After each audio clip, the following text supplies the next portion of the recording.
मनोज जरांगे पाटील यांच्या आंदोलनावर ओबीसी नेते बबनराव तायवाडे यांची खरं तर एक वेगळी मागणी प्रतिक्रिया समोर येते। मराठा समाजाला सरसकट ओबीसीतून आरक्षण देणार नाही अशी प्रतिक्रिया तायवाडेंनी दिली। सरकारने ओबीसी समाजाला पुन्हा आश्वासित करावे असं देखील तायवाडे म्हणतात। मराठा आंदोलनाची तीव्रता पाहता सरकार आपला विचार बदलू शकते का, म्हणून ओबीसी समाजाच्या मनात भीती निर्माण होते।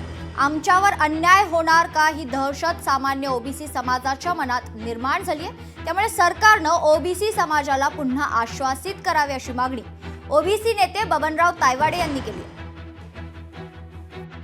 ही जी दहशत, ही जी भीती सामान्य ओबीसीच्या मनामध्ये निर्माण झालेली आहे, त्याचं संरक्षण करण्याकरता, त्यांच्या मनातली भीती दूर करण्याकरता पुन्हा आम्ही साखळी उपोषणाच्या माध्यमातून सरकारचं लक्ष आमच्या मागणीकडे वेधण्यासाठी म्हणून उद्यापासून साखळी उपोषणाची सुरुवात करत आहोत।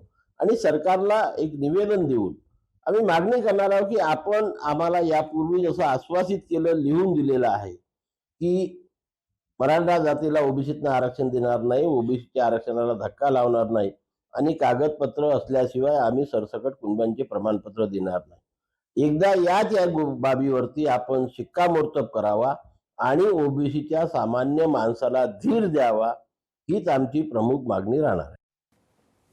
तर सरकारने ओबीसी समाजाला पुन्हा आश्वासित करावे अशी मागणी ओबीसी नेते बबनराव तायवाडे यांनी केली। मराठा आंदोलनाची तीव्रता पाहता सरकार आपला विचार बदलू शकते का अशी भीती देखील ओबीसी समाजाच्या मनात निर्माण झाल्याचं पाहायला मिळते। लोकशाही मराठी ऐका, पहा, जागरूक रहा।